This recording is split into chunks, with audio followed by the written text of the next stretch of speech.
orar a Deus.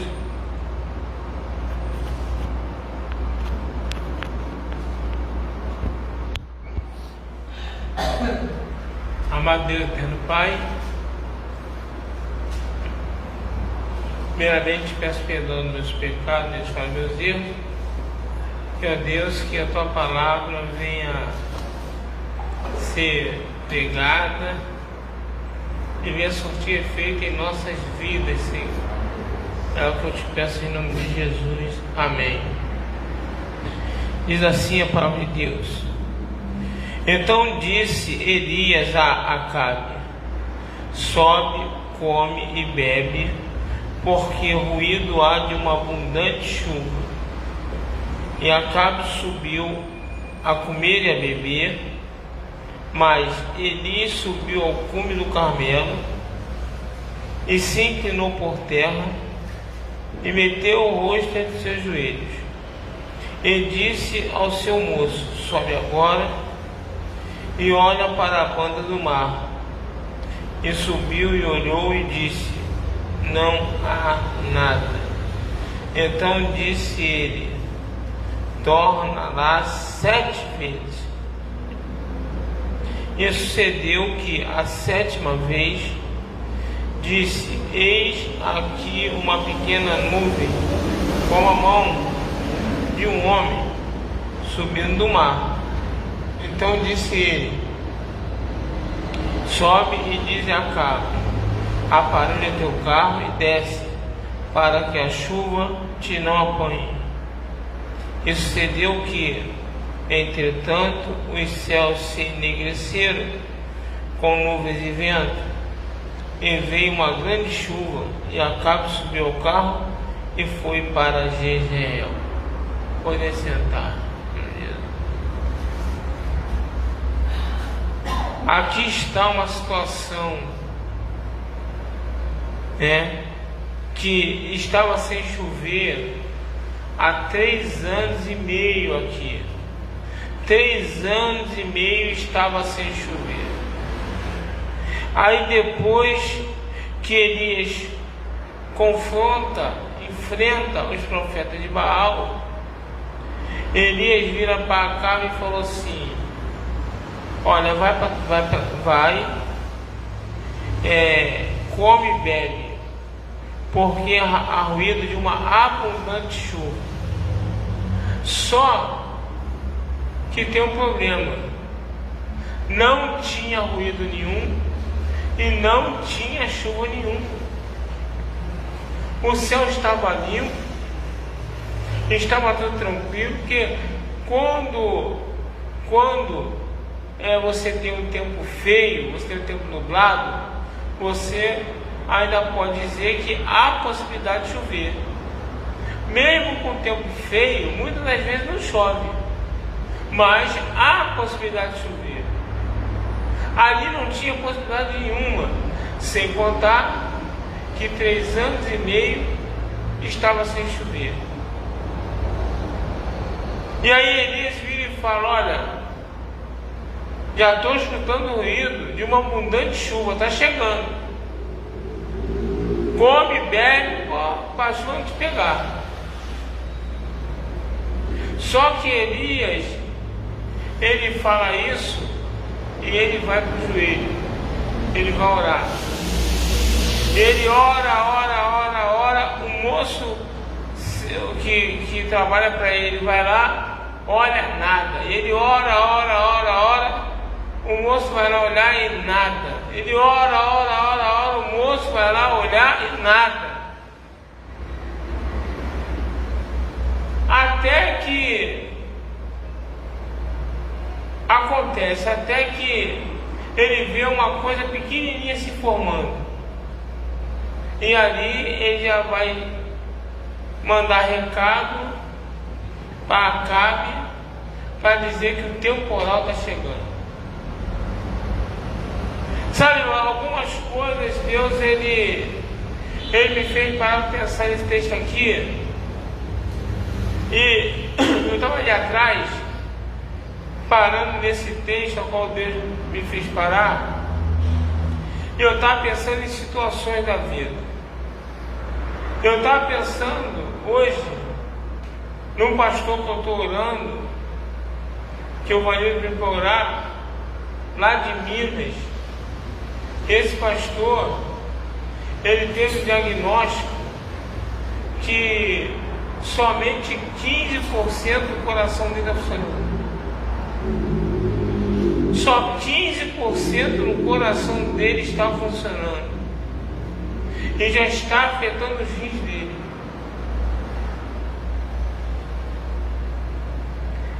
O prognóstico, o diagnóstico daquilo que está diante dele é extremamente ruim. É muito ruim. É a mesma coisa aqui, um lugar que não chove há 3 anos e meio.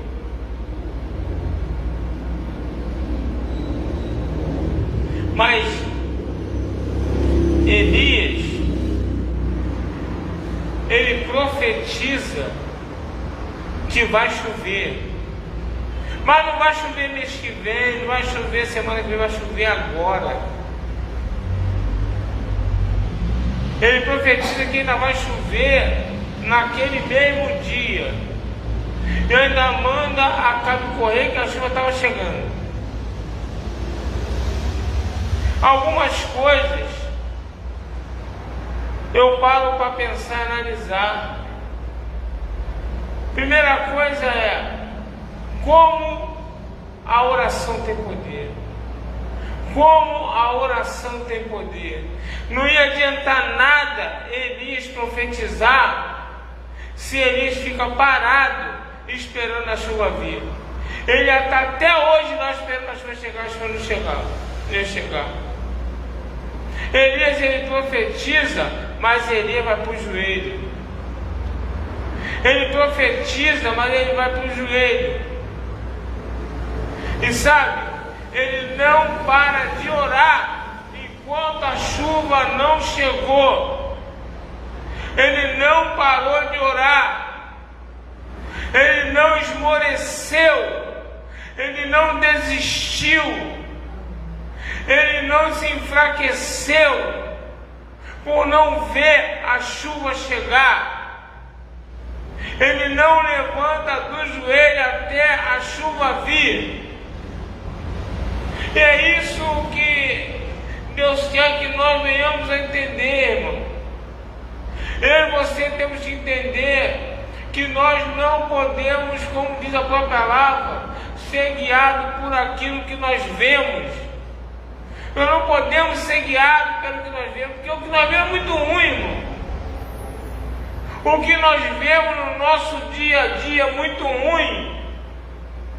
Se você for ver como é que está a nossa vida aí, no nosso cotidiano, não está nada fácil.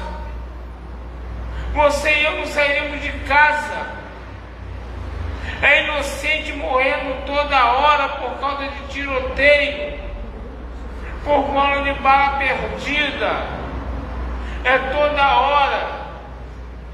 É toda hora um assalto, é toda hora bala voando. A gente no ponto de ônibus, essa semana, uma pessoa foi pegar uma amiga de trabalho na subida da linha amarela, lá em Concesso.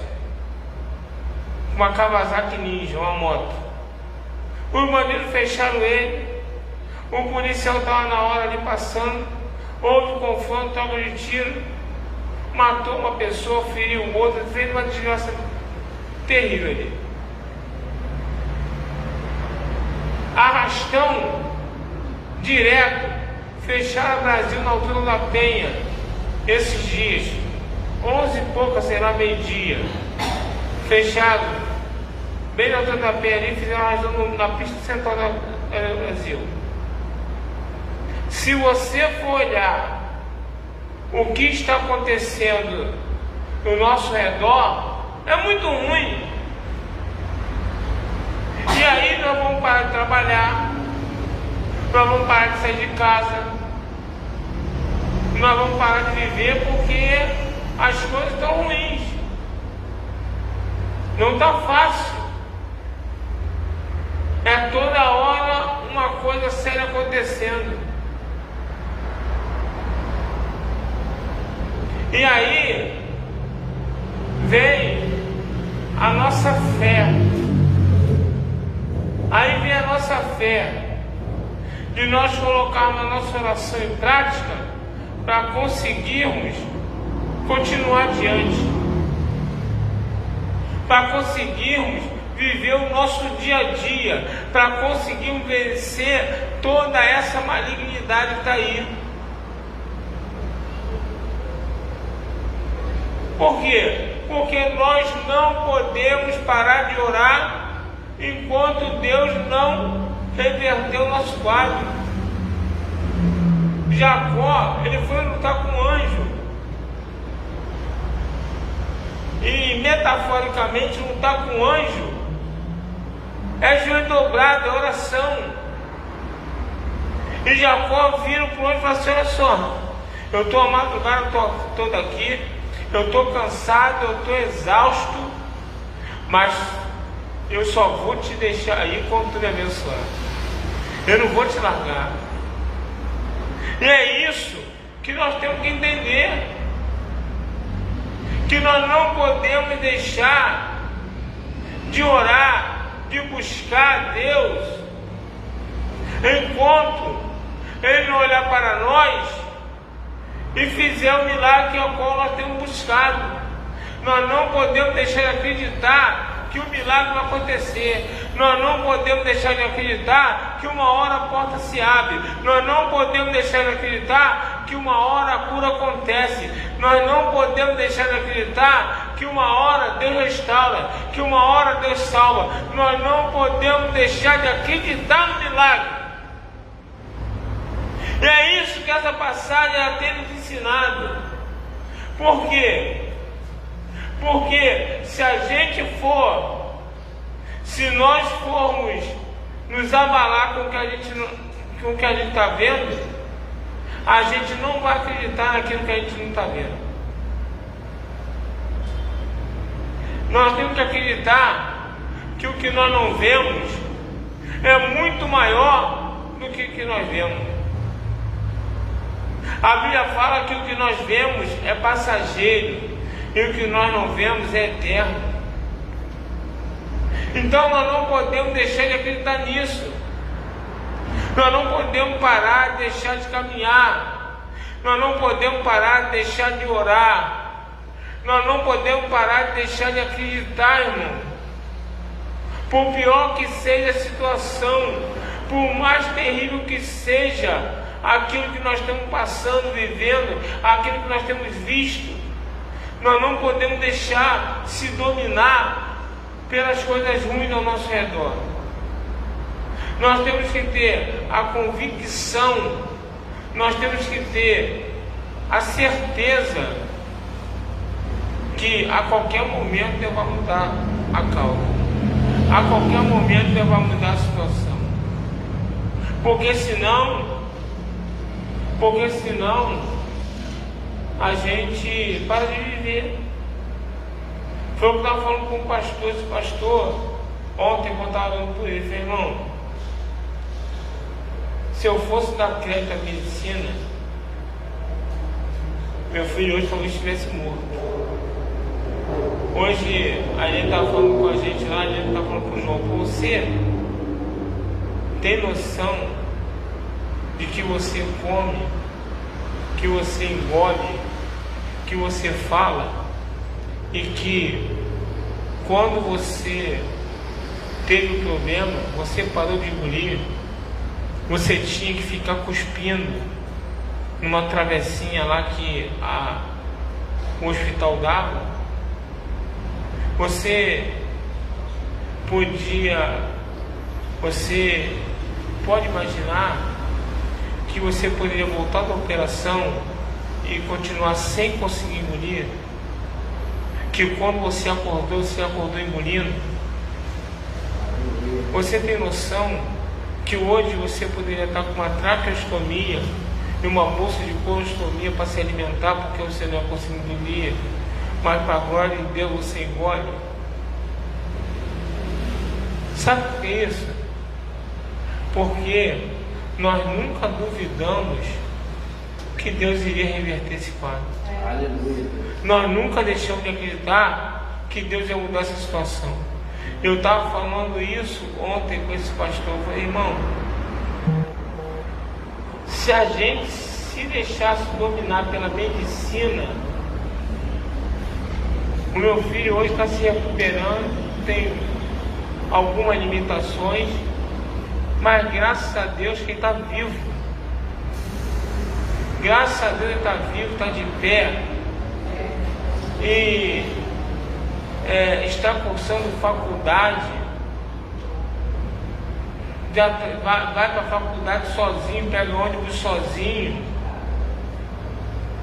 E se a gente se deixa levar para medicina, hoje nós estaremos chorando ainda a perda do nosso filho. Então a importância que é nós acreditarmos que Deus ele pode reverter o nosso quadro, e nós não podemos parar de orar, não podemos esmorecer, por mais difícil que seja, por pior que seja a nossa situação. Não é fácil para ninguém. Como disse o irmão Vanildo, como me ligou, foi o pastor Jorge, me ajude em oração, vamos ligar para o pastor Ivo, lá de Minas.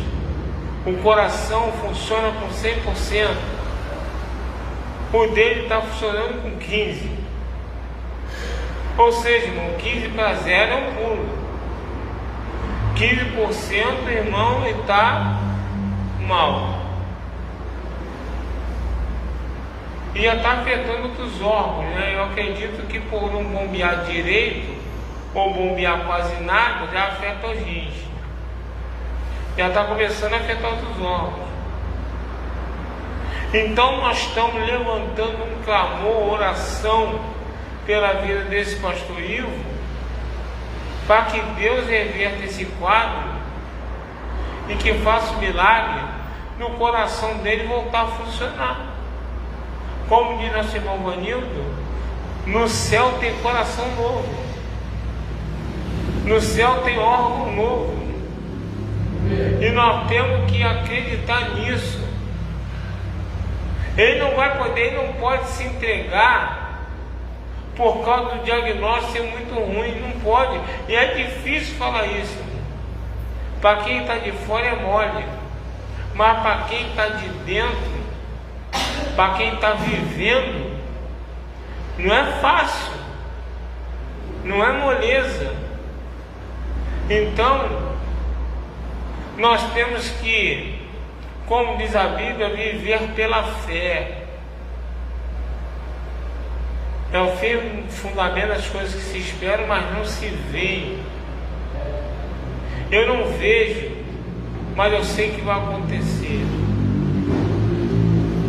Quando os médicos tentavam fazer a cabeça da Eliane lá dentro do hospital lá, para não operar o João, porque o João não ia aguentar 12 horas, que ele ia morrer na minha cirurgia, que era melhor deixar ele viver mais um pouquinho.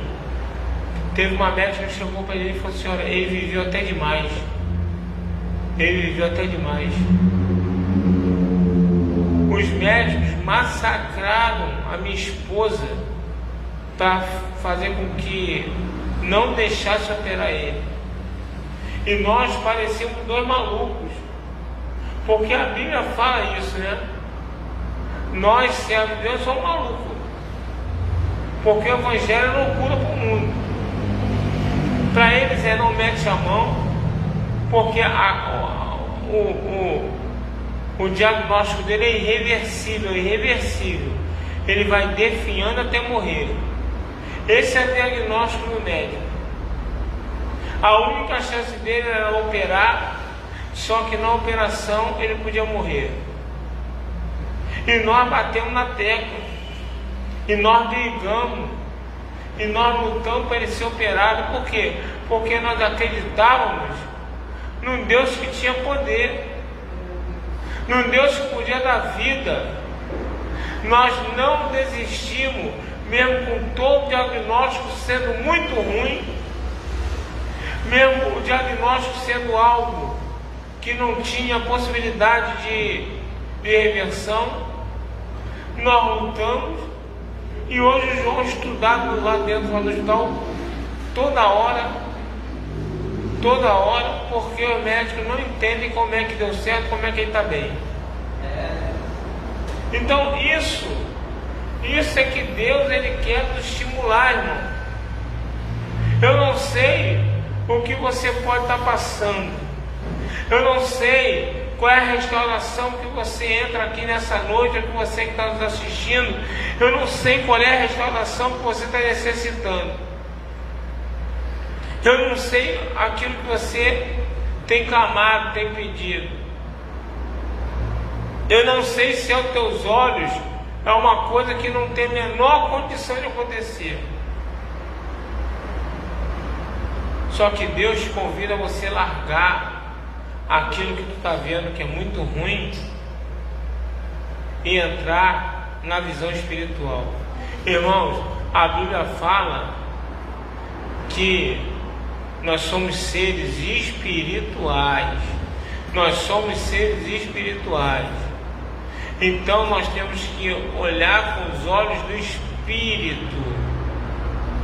Porque às vezes nós vemos Marta, as irmãs de Lázaro, quando Jesus se atrasa, elas acreditavam na cura do irmão enquanto ele estava vivo. Elas acreditavam que Jesus podia curar Lázaro enquanto ele estava vivo. Mas quando Lázaro morre e já está 4 dias, está fedendo, elas viram e falam para Jesus: ah, Senhor, já era, morreu. Agora morreu. Se tu tivesse chegado mais cedo, se tu não tivesse demorado, mas só demorou e morreu.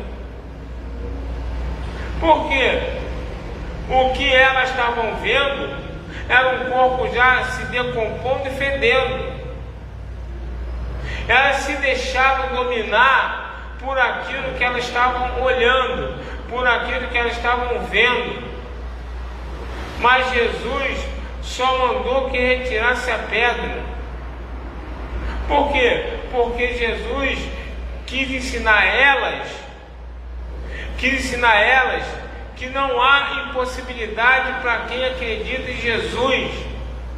Não há causa vencida para quem acredita em Jesus. Não há nada que impeça o poder de Deus agir na vida de ninguém. E aí ele quis ensinar isso para elas. E ele ressuscita Lázaro, ele traz para fora. Mesmo depois de morto, fedendo, Lázaro sai vivo. Ali ele deu um ensinamento muito forte para as irmãs de Lázaro, para elas pararem de olhar com os olhos naturais aquilo que é ruim e começar a acreditar naquilo que vem do sobrenatural, naquilo que vem do espiritual. Porque o que vai mandar em nossas vidas é o espiritual, não é o natural. Ali Jesus ele dá uma aula para aquelas mulheres. Ali Jesus ensina para elas o que é você acreditar no espiritual. Então quer dizer que Jesus podia curar Lázaro enquanto estava vivo. Depois que morreu não tem mais jeito? Isso é uma fé fraca. Nós temos que acreditar. Que Deus é poderoso para fazer o milagre. Nós temos que acreditar que Deus é poderoso para reverter a situação, reverter o quadro. Nós temos que acreditar que Deus é poderoso, irmão. Temos que acreditar que aquilo que nós estamos vendo é ruim. Aquilo que nós estamos vendo não tem nos feito bem, mas que a minha oração ela vai fazer essa situação mudar. Elias ele ora, Ele ora incessantemente. Elias ora sem parar. Irmãos, a Helena Elisa conta essa história aqui. Na igreja que eu era, eu vi uma senhora, vi um marido de, 89 anos, um velho muito velhinho, e ela falou que esperou um marido se converter mais de 60 anos. Ela esperou o maridinho dela se converter mais de 60 anos. Tiveram que carregar ela, porque ela não aguentava mais. Ela foi carregada para ver o marido, que ela não podia perder o batismo do marido, porque ela esperou mais de 60 anos para o marido ser batizado. Sabe o que é isso? É acreditar, é orar, é não aceitar, é de repente ver o marido nas farras, é de repente ver o marido no bar, é de repente ver o marido fumar, é de repente ver o marido fazer uma porção de coisa, mas mesmo assim ela acreditar que Deus podia ainda salvar aquele homem. E um dia, já na sua velhice, já mais para a morte do que para a vida, essa mulher consegue ver seu marido se batizar e entrar no caminho do Senhor. Irmão, a perseverança, a oração, ela faz milagres inimagináveis. Isso é uma coisa muito forte, o que Deus faz. Irmão, eu conheci um pastor no monte, e esse pastor, ele tinha um centro de recuperação. E aí, ele precisava de um carro, mas ele precisava de uma picape, um carro grande, com uma caçamba, para poder ele carregar coisas lá para o centro de recuperação, que era longe. Ele precisava, ele não tinha dinheiro, ele era pobre. E aí ele orando, um dia ele falou assim: vai numa agência, escolhe o carro e bota a mão no carro. O carro que você botar a mão vai ser teu. Aí ele foi na Ford, botou a mão numa Ford Ranger. Ele está lá orando lá, com a mão na Ford Ranger. Aí chega um cara por trás dele e fala assim: meu amigo, posso ajudá-lo? O senhor está com a mão aí, está olhando o carro. Aí ele pediu desculpa, ele falou: não, sobre desculpa, é porque eu tenho centro de operação. Falou pro cara lá, né? E eu tenho orado a Deus incessantemente, porque eu preciso de uma picape dessa, que é para levar e trazer coisas pro pessoal que está lá, né? Precisa de ajuda e tal. E eu preciso de um veículo. E Deus falou para mim ir numa agência de carro e escolher o carro, que o carro que eu botasse a mão seria meu. Aí ele não sabia, ele estava falando com o dono da agência. E o dono da agência virou para ele e falou assim: pois esse carro então agora é seu. Eu vou mandar preparar, porque esse carro é monstruário. Foi zero, carro zero. Esse carro é monstruário. Eu tenho que ver como é que eu vou fazer para tirar, porque monstruário a gente não vende. Mas esse carro que tu botou a mão vai ser esse que vai ser seu. E ele apareceu lá no monte, lá na casa do bandido, com a Ford Ranger grandona, zerada, bonita. E deu esse testemunho lindo, né? Sem pagar R$1 num carro que é caro para burro. Foi para a mão dele, conforme Deus havia dito que iria. Então, você vê o que é o poder da oração, de não desacreditar.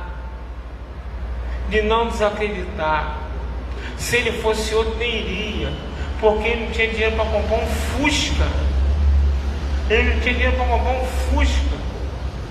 Como é que ele vai comprar uma Ford Ranger? Ele tinha dinheiro para comprar um Fusca. Estava ruim de arrumar uma bicicleta. Então, para quem vai botar a mão? Porque Às vezes a pessoa fala assim, não, eu não posso pagar à vista, mas eu entro numa prestação, nem prestação eu podia entrar. Eu não tinha a menor condição de comprar aquele carro de forma nenhuma. E o carro veio para um deles sem precisar pagar nada. Então, olha o que é você perseverar em oração. Olha o que é você acreditar na oração que você está fazendo. Acreditar, eu vou dar de maluco. Eu vou entrar numa agência, eu vou botar a mão no cara como dois daquele lá e vou determinar que ele é meu e acabou. E a maluquice do cara deu certo, surtiu efeito. Por quê? Porque veio do céu. Nós temos que entender que, como diz a própria palavra, não haverá impossível para Deus. Não haverá impossível. Por pior que seja a situação, por mais necessitado que você esteja, não haverá impossível para Deus. Se coloque de pé em nome de Jesus, que eu vou orar.